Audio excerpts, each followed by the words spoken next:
recapping program. What once was a prestigious, newsworthy podcast is now not even sticking to its monthly schedule because we got behind on things and now we're sort of just riding it out. So here we are recapping Geek News for the back half of May in the first week or so of June. If I stop to take breaths every once in a while, it's because I was cursed with awful lungs, I filled them with mucus, and now the atmosphere is on fire. So I'm juggling a few different things right there, and bear with me, I hope it's not disturbing. My name is Colin. I tend to organize this particular geeky affair, where we like to break down what we think are the most important or interesting headlines. The timing on this is impeccable, because as we're talking, Summer Game Fest is happening. So we planned it that way. We are not talking about Summer Game Fest yet. That'll come next month. But we did have a few things drop over the last 3 calendar weeks, and I'm joined by 2 of my very close friends to talk more about it. Would they care to introduce themselves, or am I going to do all the work? No. Hi, I'm Timel, or Chowder. You traitor. Hi, I'm Timel, or Chowder, whichever you prefer. If you look outside, it looks like how America depicts any country that is in itself, just put the brown filter on it. Mexico, brown filter. It was Saudi Arabia, brown filter. India, brown filter. Yeah, yeah. We don't have the weird. We don't have like the weird fucking like stock throat singing in the background though. Currently, it's like you just go outside. That was that was my favorite thing to come out of this. 2 things. One, a picture of a Diablo 4 poster with New York looking like it's on fire and the devil from Diablo burning it down, but also someone just blasting the Dune soundtrack because it looks like Dune out there. Just peak humor as the East Coast finally experiences this. Oddly, we had Californian wildfires about 2 years ago drift over and turn the sun red. Mm-hmm. I don't remember that being a big stink, probably because it didn't hit New York City as much, but this is making waves. Yeah, I mean, I feel like that didn't actually cause any air quality problems, whereas this is close enough to actually do that for us. So yeah, you open up the door and like, oh god, it smells like Mother Earth was smoking a 6-pack. Sure does. Yeah, it fucking smells like a campfire outside. Not as much today because it's been raining, but smoking a 6-pack, you say? Getting pretty fucking metal with your beers, my guy. Yeah, I don't know what cigarettes come in, which is weird because they come in little paper rolls. Who else is talking to 10? Us? That's what I would guess. So it's 10. It's 10 or 12. Introduce myself, and I stand by that. Cool. All right. So our fucking mystery saboteur is also along for the ride. I was going to go with a vibe check, but the vibe is apocalyptic. On fire. For sure. For those that aren't aware or are stumbling upon this in the distant future, there are currently a series of wildfires, hundreds in fact, in Quebec, and we are in the state of New York, which is directly south of Quebec, and the winds are blowing south, so it's big, like, farting into the air purifier vibes right now, and everyone is sort of gagging on it in a real bad way. I have just been. Hey, I found some Legos on the ground today, so we're all right. That brings it all back around. It does it? I don't know, man. Yep. Okay. For everyone, actually, not just me, just everyone. Really? Oh, because I've actually I've been like demonstrably, measurably suffering like a lot of health issues as a result of this last week. And I gotta say, your Lego discovery, it'll get to you. Well, it hasn't yet.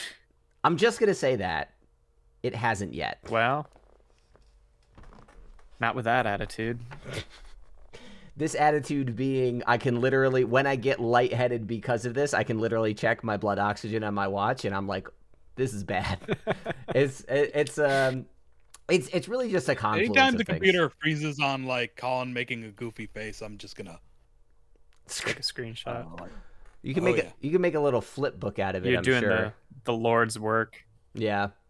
But that said, with the apocalyptic vibe check and the mystery man's Lego discoveries, I think we can just sort of dive right in.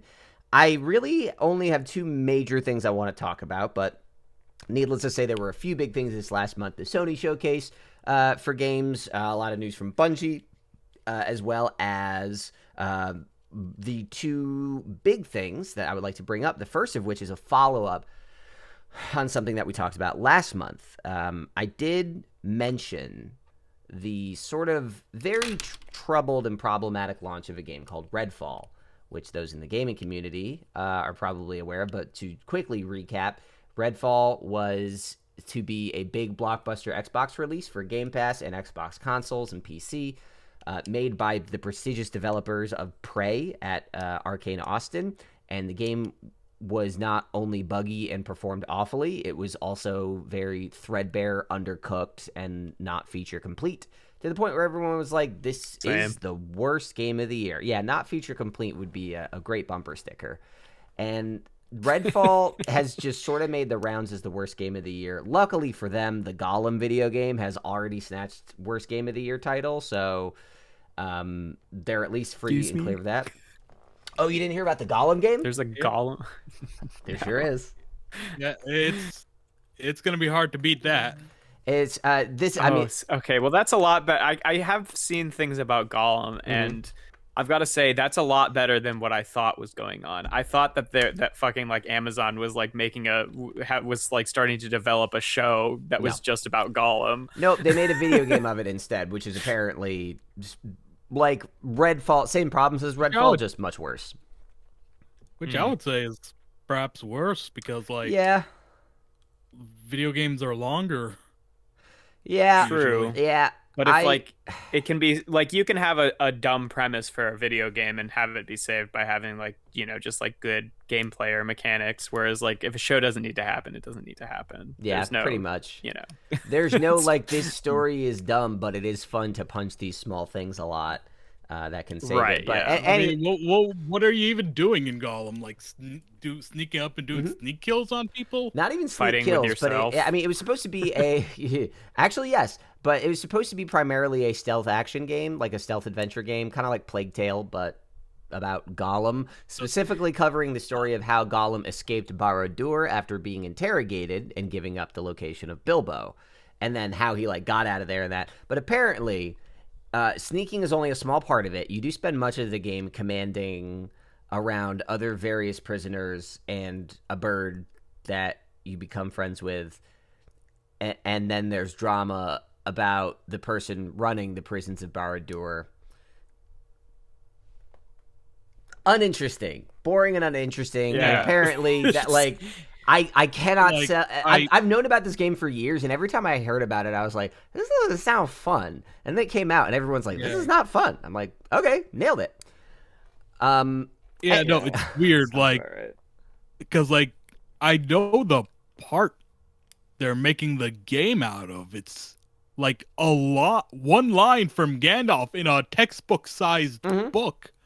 Like, Listen, he was being interrogated over here. I'll tell you this, and he gave away your location. If you want, that's it.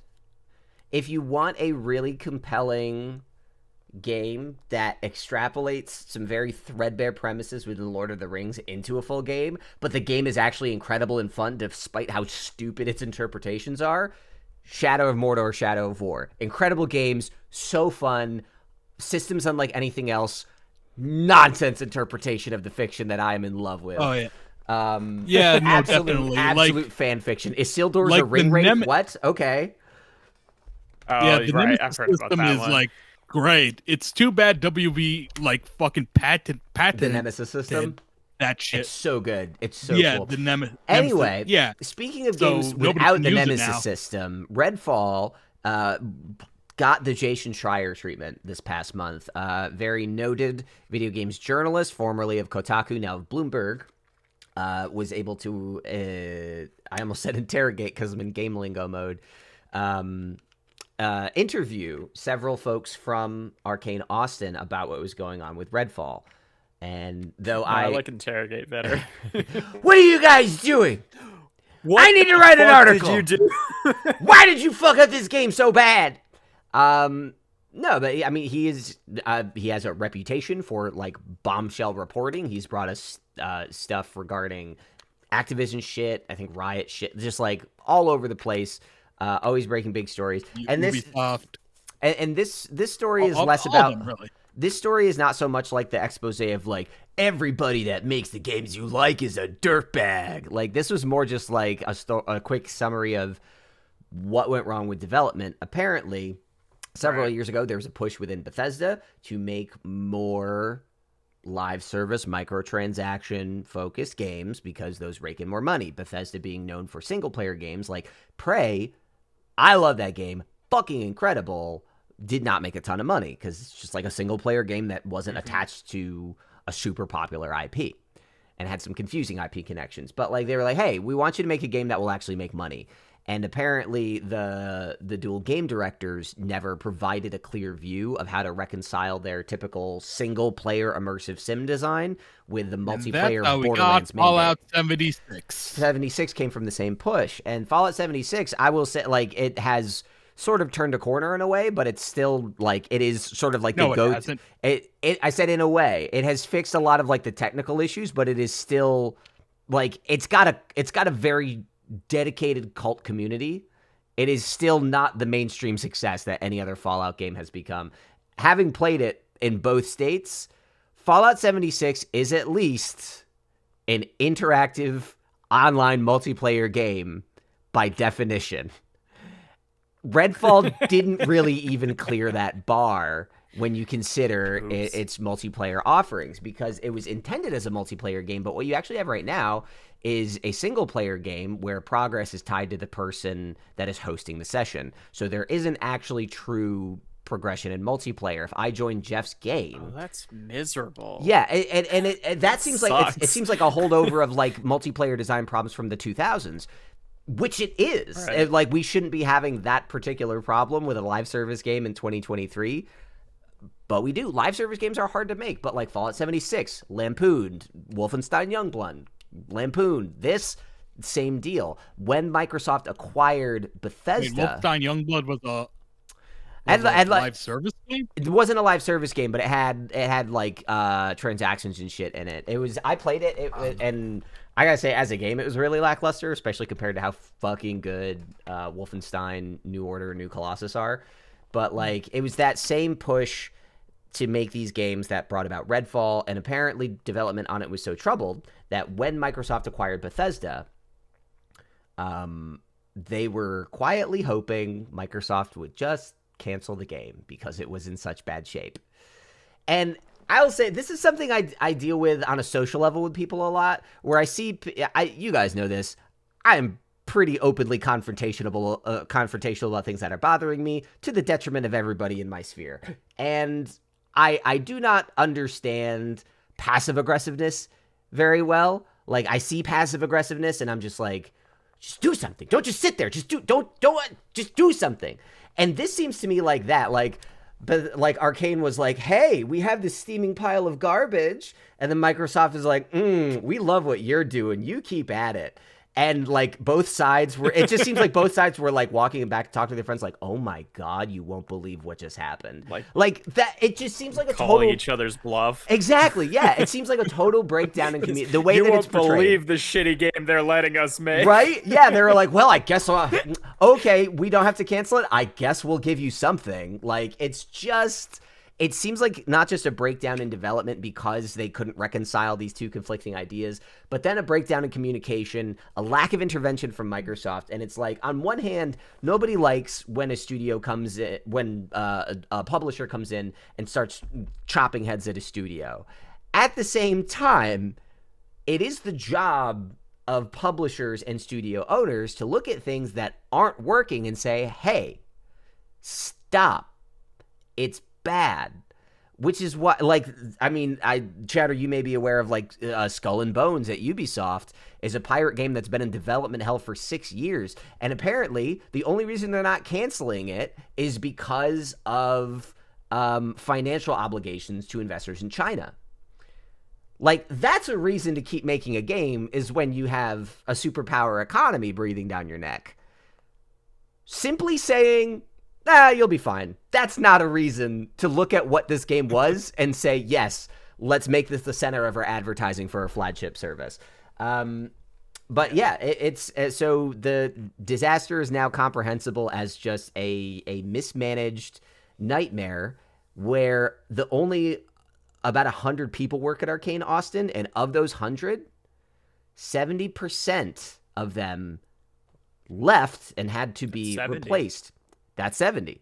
They had to be replaced during development. So I can do math. So we're all expecting this lauded studio that pumped out these incredible games to deliver Redfall, come to find out it's not really that studio anymore. You know, you changed half the players on the roster, and that's what we got. It doesn't make the whole thing forgivable. In fact, it reveals a lot more problems with how the situation was handled. But like, you can now look at Redfall and say like, I get it.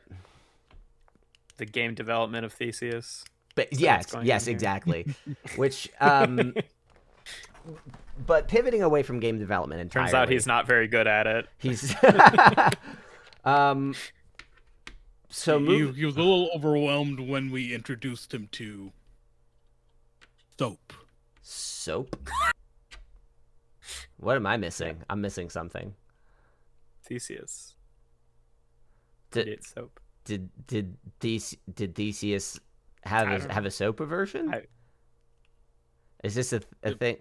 He's old. He's from way the fuck back when, and he's also a sailor. Sailors didn't have soap. Oh, we're just combining historical stereotypes here. Okay, I understand. I don't feel as bad for missing the boat, pun intended. So the second thing I wanted to talk about was the ship on that joke has sailed. Okay, there we go. We can now safely move into even murkier waters with Apple's latest and greatest foray into revolutionizing an infant technology space. Are you guys excited for the Apple Vision Pro? No. Yeah. So the Apple Vision Pro was announced at the latest Worldwide Developers Conference. Somehow more expensive than all the rumors suggested. It has been rumored for a long time that Apple was developing an AR headset. Now, Apple's history when it comes to introducing new classes of products is it typically bodes pretty well for them long term. I mean, iPod worked out, iPhone worked out, iPad worked out, Apple Watch worked out, AirPods works out. Like it just hit after hit, sort of like industry defining products. And every fucking year, every fucking quarter, you have analysts and pundits looking around and saying like, when is Apple going to revolutionize another space? And I'm just like, that's an insane. The fact that they've done it so many times is already bananas. So needless to say, there was a lot of curiosity about how the languishing VR AR space could be receiving the Apple Touch. And that is in the form of a $3,500 VR headset that has a display on the front to show your eyes to people. $3,500. Yeah, that's. So is it like? Yep. Was I misunderstanding this when I was hearing the information about it? It's not like, it's like not using a video of your actual eyes, right? It's like it's generated like a 3D model of your face, and that's what it's showing in the display. Is that right? Yes and no. So the Apple Vision Pro, I need to say this going in terms of AR and VR technology, and based on what I saw in the presentation, based on all the follow-ups I've read of people that have used it, this is a breakthrough. Significant, absolutely necessary for the AR VR space. I also believe this is the least consumer-friendly release Apple has come up with since the $10,000 solid gold Apple Watch that went obsolete within a year. This is not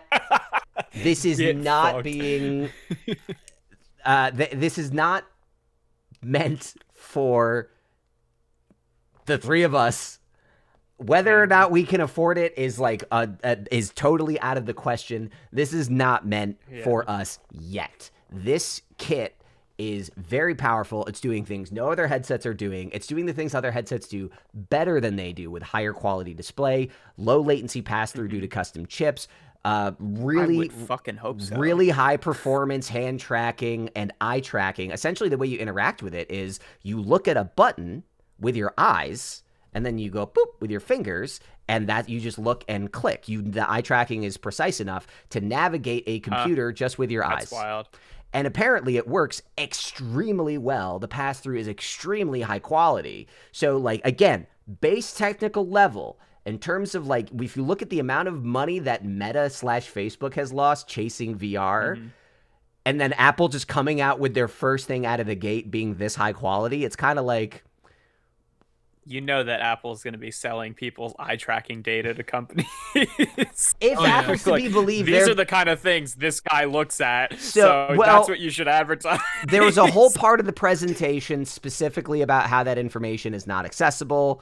Same spiel we hear with the Apple Watch. Come on. That, I mean, to Apple's credit, listen. The FBI is gonna know that how much ass I look at on a daily basis. which particular booty moles was Chowder investigating most closely. But like Apple in particular has at the very least gotten in trouble with law enforcement. The problem is Apple has apparently cooperated with cloud-based things. When it comes to locally stored things, they don't have the keys for that. And there was a very high-profile case several years ago. I think it was a San Bernardino shooter about how they couldn't, like Apple was like, we don't have the keys to bypass it and we're not going to build them. So I think it's smart to link the eye tracking features to that local hardware. Granted, somebody else fucking built a bypass for it anyway, so whatever. But like that breakdown is it's the same as the Face ID and the fingerprint. Essentially, it's using that same security block. So that's about the extent to which I can comment on that. Technologically, it shouldn't be possible. Who the fuck knows? And the Apple Vision Pro, it's really hard to nail down to whom this is being marketed to. Like, clearly they're trying to say, like, hey, this is going to be great for office environments. And I mean, if you think about it, assuming that in like 3 years, there's like a $1,000, $1,500 version of this headset that works just as well, and like, then that's probably better for like a remote worker than buying a workstation with multiple monitors. Sure, maybe, but like at this point, we also like... Nobody really knows, how does precision typing work? Do you need a keyboard to like really go in and do fine word process? Like there's so much basic stuff about this thing we don't know, that every time, like while the technology is undeniably fascinating, the use cases are not clear. You look like a complete doofus while using it. Absolutely. And that brings me to the side of this stuff that like... I really like the idea of like... Of there being an option to like if multiple people are using these, I wonder if there's like an option to like swap eyes for it like, uses the display. I have had that thought. I doubt Apple will enable it, though it is technologically possible. Someone's going to jailbreak and figure that out. Just give you fucking anime eyes. That's like I would love that. A Snapchat filter. So the whole thing that you were asking about, Jeff, the thing with the eyes. You're in a work meeting and your eyes are just pointing in opposite directions. Yes, indeed. The thing that you were asking, Jeff, about the eye projection on the front, because there are so many sensors around the eyes to like, you know, scan your fucking your iris to log in. And tracking your eye movement and stuff. I believe that these are at least the forward-facing projection to allow you to make eye contact with people is it's sort of a recreation of the footage that it already has. It's kind of like, I don't know. It takes some processing, but it is based on what's on your eyes. The shit that's fully CG and some people are keen on this, and I do not think it climbed out of the uncanny valley. FaceTime in particular, they're like, well, we obviously can't show your face while you're on FaceTime because you have goggles on your face. So what you do is you use all the sensors on it to scan your face. What that's for. It creates a CG avatar that they call a persona. And it just real time in FaceTime. It's just a 3D recreation of you, like you would do an Unreal Engine or something if you scanned your face in. But it's happening in real time. Just like you, just a little bit better. Yeah, we and just it's made you look a little nicer. Please tell me there's a way to make up fucked up. I would love that. You know, I think that they're limiting this to the scan. if we did for this, what we did for Street Fighter 6, where yeah, exactly. See, no, this is revolutionary. You don't have to, if you're the type of person who likes to wear makeup and stuff like that, then you don't actually have to do your makeup. You can just have your fucking avatar have its makeup on.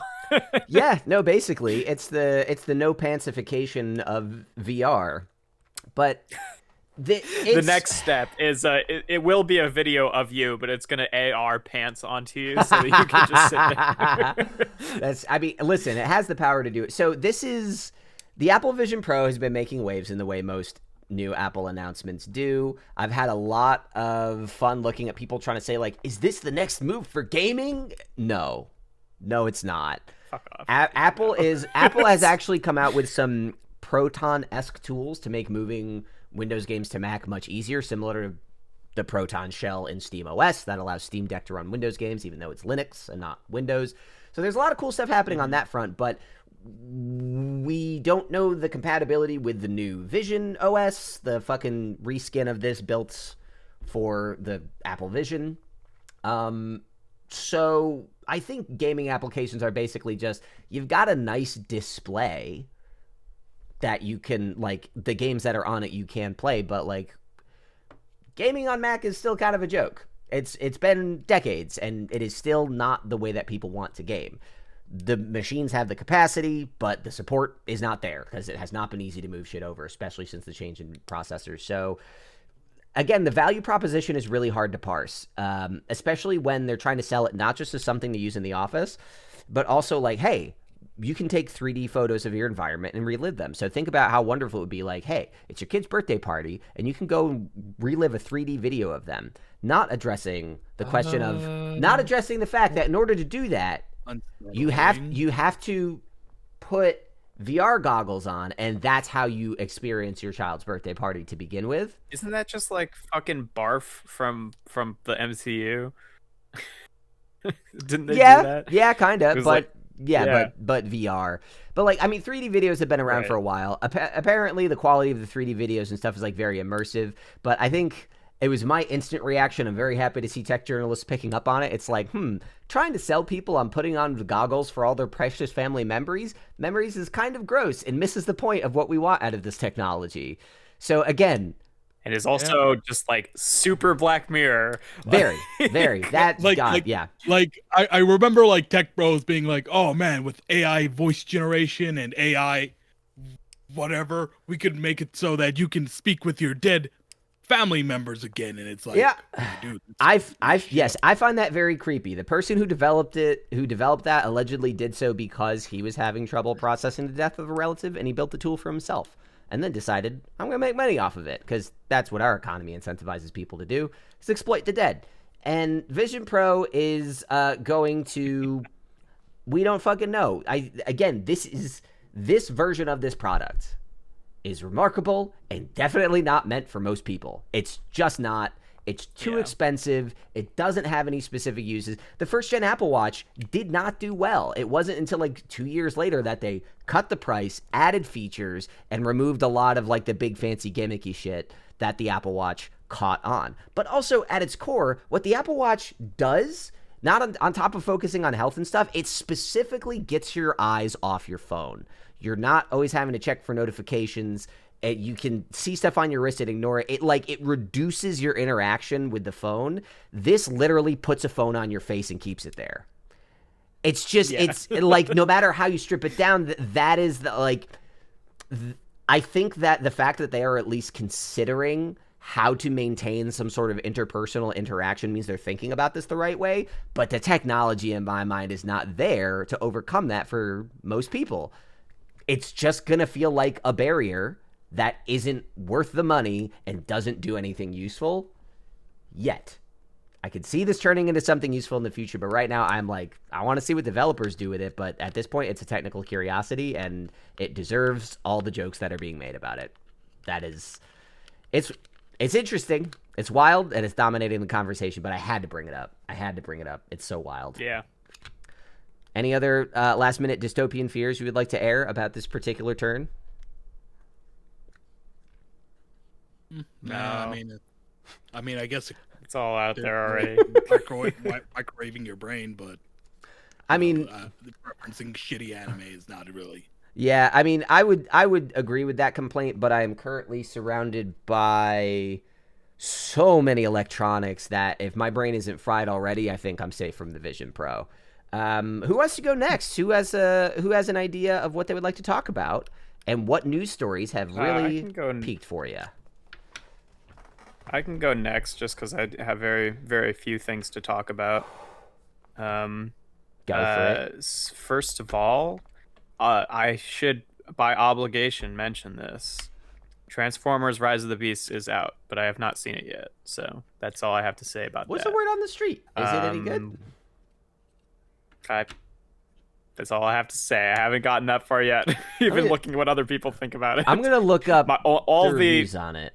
Yeah, go ahead. All of the opinions I've been exposed to are by people in fan groups and shit who are extremely biased and also don't have the same taste in movies that I do generally. So I've been kind of taking it with a grain of salt. But Ron Perlman is Optimus Primal?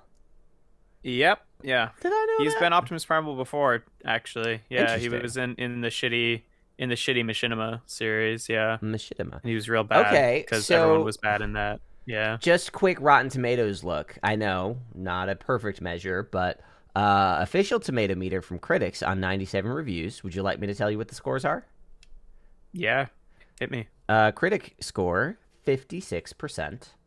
Quite a drop from Bumblebee. Audience score, any guesses? Well, higher, I think. Okay. A lot higher, probably. Okay.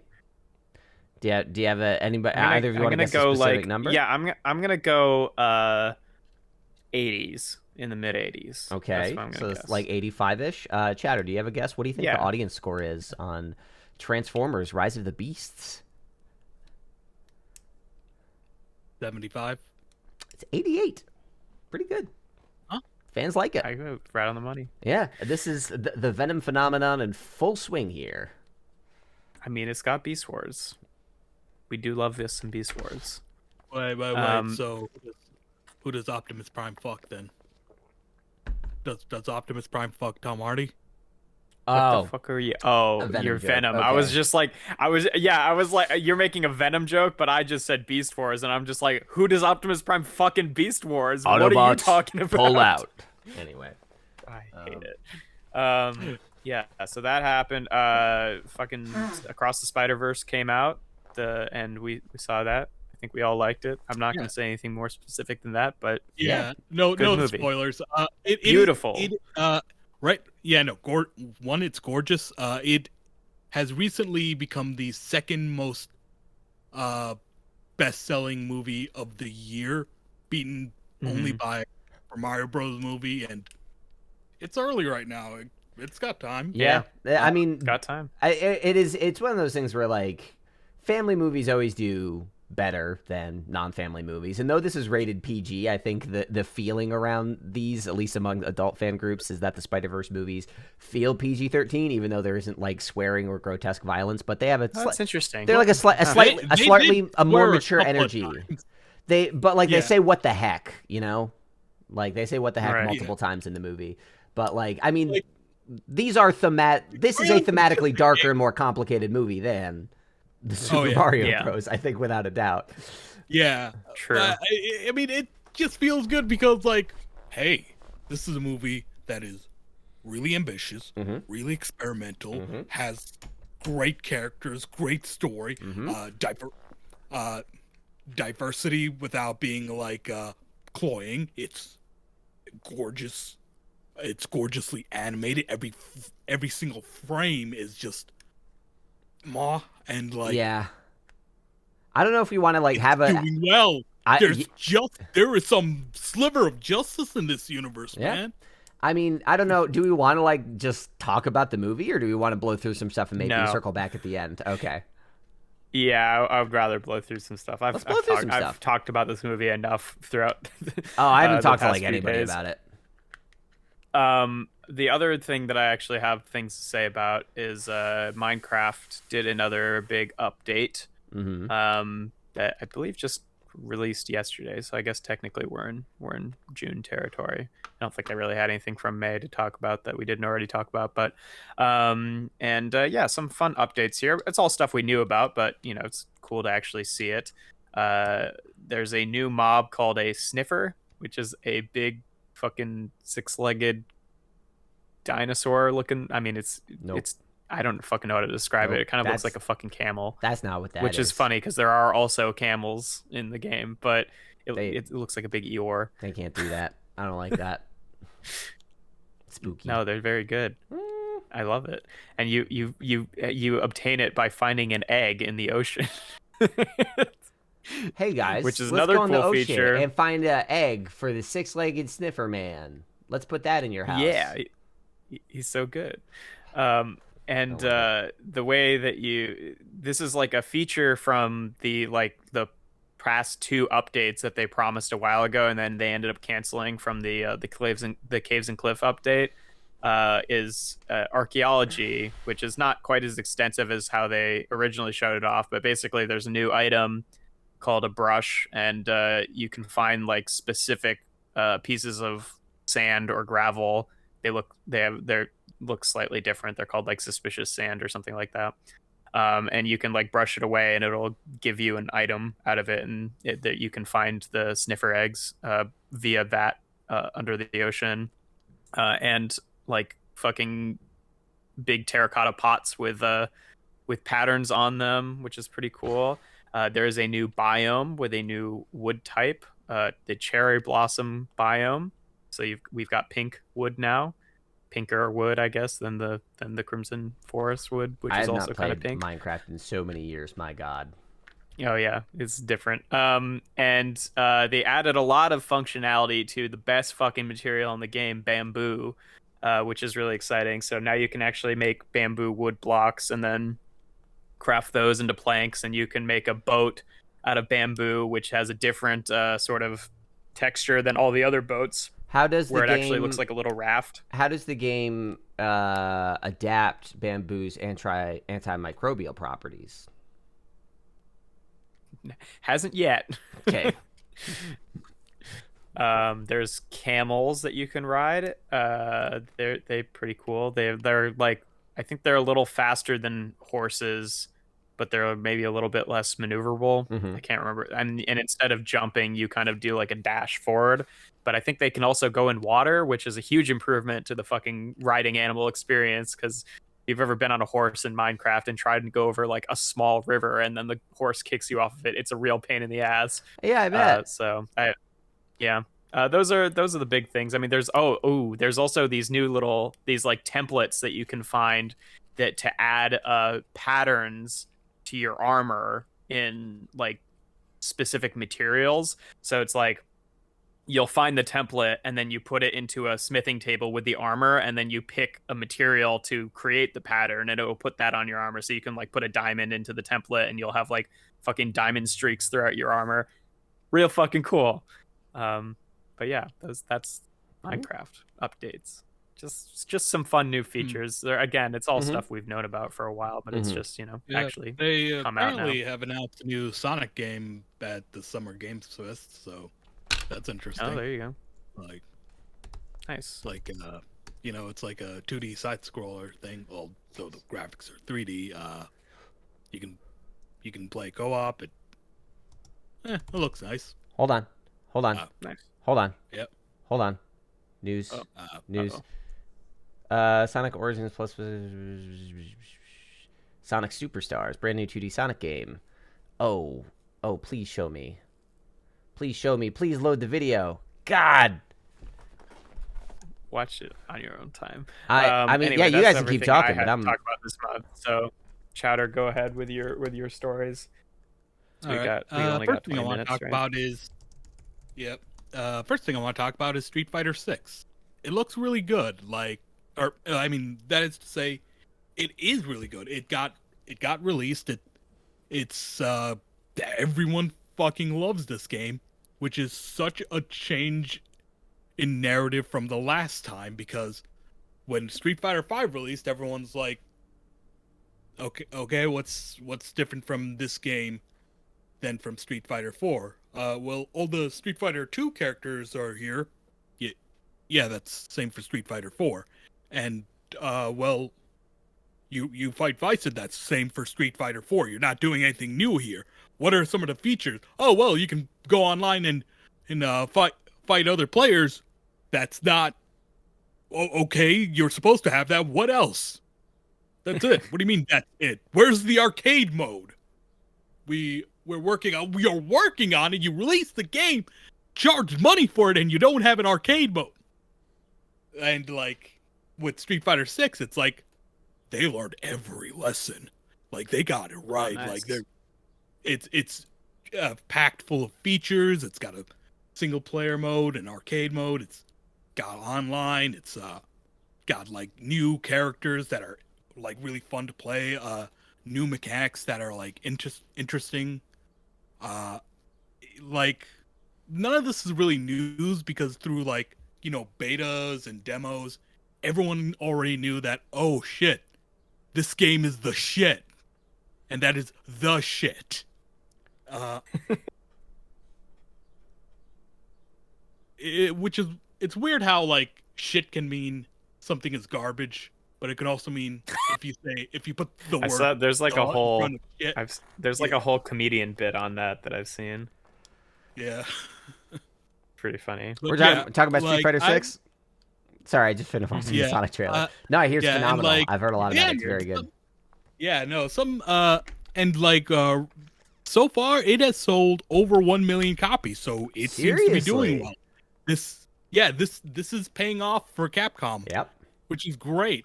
Because like, look, there was a period of time where Capcom like mostly the Xbox 360, PS3 days, but also the and a little into like the generation after, but like where they're like, we gotta appeal to the West.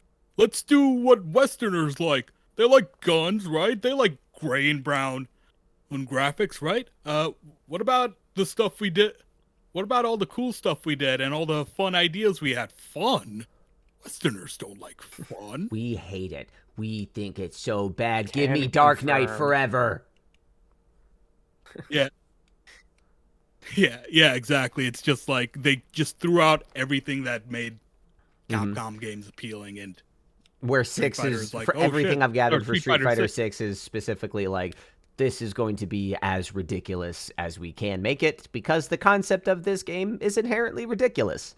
Lean in, full tilt. Yeah, exactly. And like, you know, if you like Street Fighter and like you're like me where you like it for the characters and like are, you know, kind of bad at fighting games but still like fighting games. Yeah. This is a great game for that because, you know, you like there's like a series of like bits where you can like have like text messages between and like Street Fighter characters, and like here's the thing, Ryu is like a honorable warrior dude who like travels the world and is very not adept with technology, and he's like speaking in like very or in when he texts he's like, I see there is much to learn about this. Perhaps I should learn from an expert. The truth is in the heart of the internet. It's like over the top. Imagine if Samari Jack started tech. Yeah, exactly. It's very fun. I haven't gotten too much time into playing it because it just came out and I just got it. So, you know, I'll probably have more to say. Are you still still subsumed by Tears of the Kingdom? Oh yeah, no, Tears of the Kingdom is still subsuming me. Yep. I've been I get to play it once a week because Rebecca has been using it so much. Yeah. The other thing is Nimona has a release date and has released a trailer. What has a release date? Nimona. The movie Nimona. Nimona. What is that? It was. We've talked about it before. It was canceled a while ago, and then you go ahead. Google seems to think I'm talking about pneumonia. Continue. It's going to be released on June 30th, and like the story behind this movie is that, like, it is an adaptation of a web comic of the same name. Oh, It is this that thing that Netflix canceled? And then it got revived? It's the thing that it's the thing that like Netflix picked up after it got canceled. Yeah, okay, I do remember this. Yeah, like that's cool. It was originally being produced by Blue Sky Studios. Yep. Yeah. And then, like, who is a subsidiary of 20th Century Fox or 21st Century Fox or what? And like, when that got bought out by Disney, and Disney was like, okay, cancel it, but we're mostly done. Like, literally, the release is like right over there. No, you're canceled. Goodbye. And it was like a fucking tragedy. And like, then Netflix was like, you know what? I'm gonna pick this up, and now it's here, and it's like, well, damn, this is it rose from the jaws of defeat. It's great, good shit, and like the trailer itself looks fantastic. The art style, fantastic. Well, yeah, it looks really fun. So I'm excited for that, and that's really the only two things I have to talk about. Cool. That makes sense. Well, I guess since we had a hard out anyway, because we have to go and get to some other stuff, I will take a sec to mention, I did just watch that Sonic trailer. It's called Sonic Superstars. Looks very pretty. Looks like it's specifically following up on some Sonic Mania stuff, the 2D retro game from 2017. That is legitimately fantastic.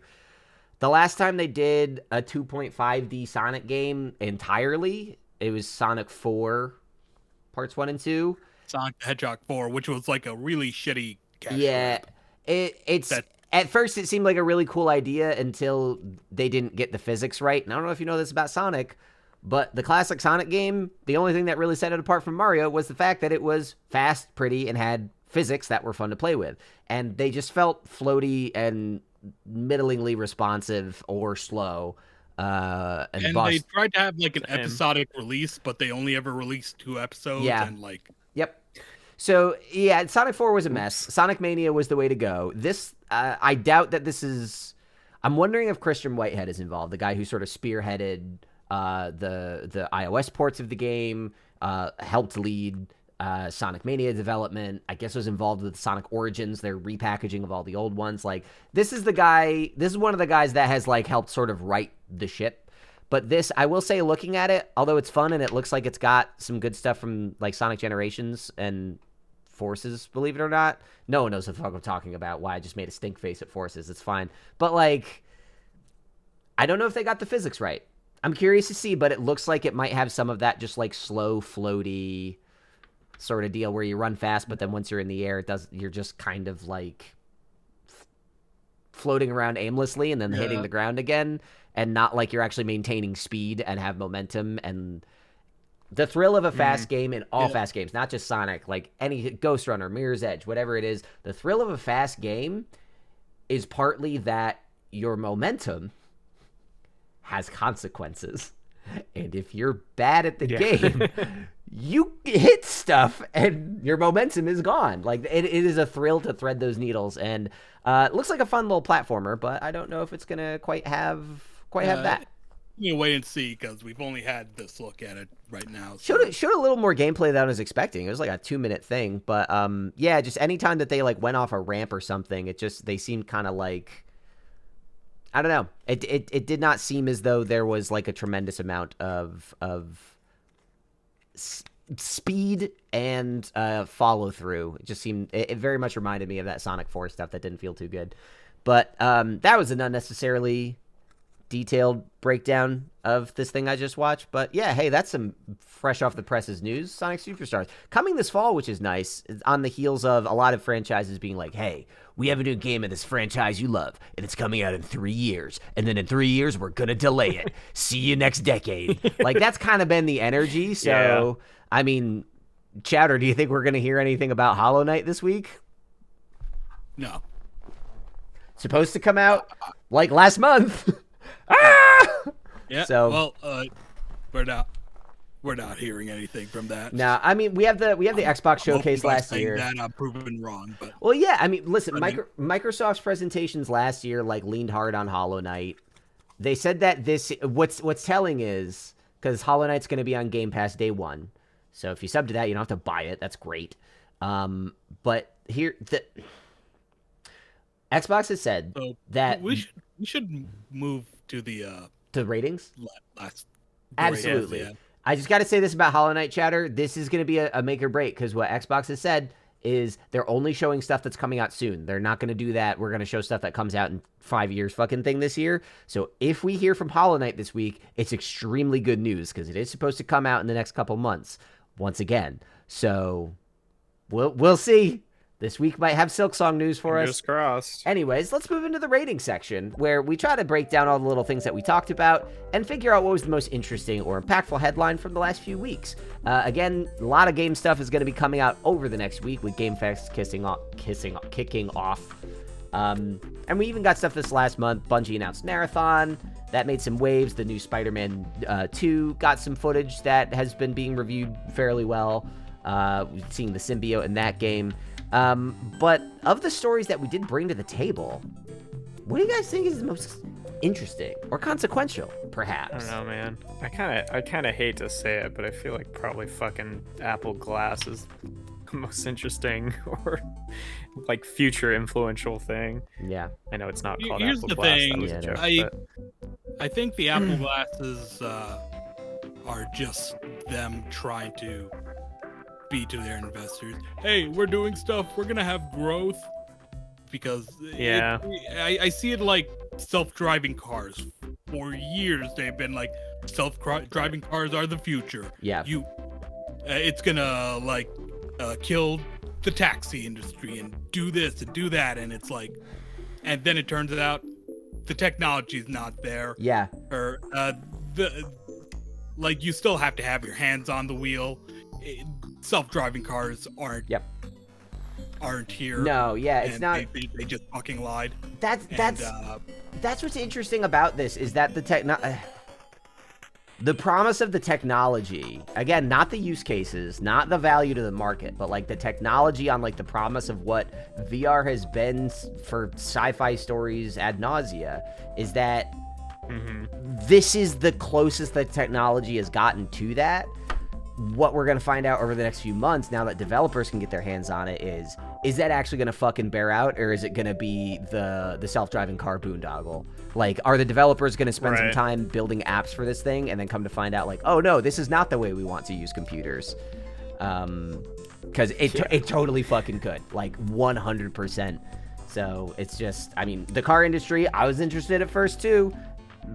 I think it says something that Apple hasn't come out with their car, but they are at least coming out with this. So at least in terms of how they're trying to appease their investors, they also agree on the fucking self-driving car thing. But I just don't know. That's a really good comparison. I'm not sure what else this month was really that interesting. Certainly. Yeah, I mean, my vote goes to Street Fighter 6 because like that's gonna be big. That's gonna like be the next big thing for esports for the next. Isn't there a new? When's Mortal Kombat 12 coming out? Because I don't know their relationship in the like competitive scene. Mortal Kombat is coming out. I forget when exactly. Later this year. Yeah. Yeah, it's soon, and you know that's gonna be big too. But like Street Fighter is like the face of fighting games, and like it's at every Evo, and so like. Having a new one of these, where we got Mortal Kombat 11, what, like 2 years ago? Something like that. It was pretty recent. Yeah. So, yeah, I feel... having the new one of these is kind of sets the pace for, like, the next bunch of years for fighting games. Yeah. I'll gladly join you on that. Because I don't think... I'll give a vote to that. I don't think I am the most interested of most of the people I know in the Apple Vision Pro, but my feelings on it are not necessarily positive. So I'm very content. Yeah, well, yeah. I'm very content. Doesn't have to be positive to be newsworthy. We know that. Oh yeah, for sure. But I think the thing is, I'm not a fighting game player. It is not my bag. Everything I've heard about this game is universally positive, appealing to fans of fighting games and non-fighting games. I think in particular for Capcom, who aside from like Resident Evil Village hasn't really been knocking it out of the park in terms of big hits. I guess we'll see how the support for this game stems out, but like in terms of like a gaming legend, in terms of the company and the brand and the fighting space, the fact that I know as much about it as I do going into this, it's apparently tickling people. Like normally this Chowder, you'd be breaking this to me for the first time, but this I've been seeing this making waves all over the place to the point where I've considered like picking it up once I have a second to, like once I'm done with Jedi, once I'm done with Zelda. Like this might actually be something I dive into because I'm just like, oh yeah, what if fighting games were fun for people like me? Because I'm bad at them. So yeah, no, don't look at Apple. We'll find more out about that next year. Right now, we are going to be focusing on Street Fighter 6 until the deluge of upcoming gaming content washes us all away. But we'll be back in July to talk about that. I won't be taking such deep breaths by then. Hopefully, fingers crossed. And maybe the Apple Watch that I lauded earlier in this recording will stop yelling at me for not exercising for the past 2 weeks. But I've been Colin Ketchen, and I'm slowly on the mend and very excited to see what is coming over the next month, even though the last few weeks were maybe a little less exciting than I would have liked. Certainly got a lot of interesting news. If you want to find my stuff, I'm still doing those Astrocross videos for Destiny players. Go check those out because I get paid to do those. So if you watch them, that helps me. And you don't have to pay anything. Hooray. Congratulations. How about you guys, Mystery Stranger and Chowder? Yeah, you can find me on my YouTube channel where I do toy reviews. That's Alchemist Prime Reviews. I've got an Instagram where I post toy-related things. That's toys.n.art. And another Instagram where I post art-related things. That's things I wish existed with a dot between each word as well. And yeah, that's been me. You don't get to know my name. Hi, I'm Timel, or Chowder, whichever you prefer. You can find me on Twitter at Timel_Chowder. You can also find me on our sister podcast, Dice Populi. And that's really about it. Yep. Yeah. I've been playing with this little retractable USB stick, and I like that Discord is blurring it, and it kind of looks like it's censoring a naughty thing that I'm pushing out of the USB stick. So I'm having we'll leave you on that. I'm having a fun little time over here. Bye, everybody. Sure. Woo!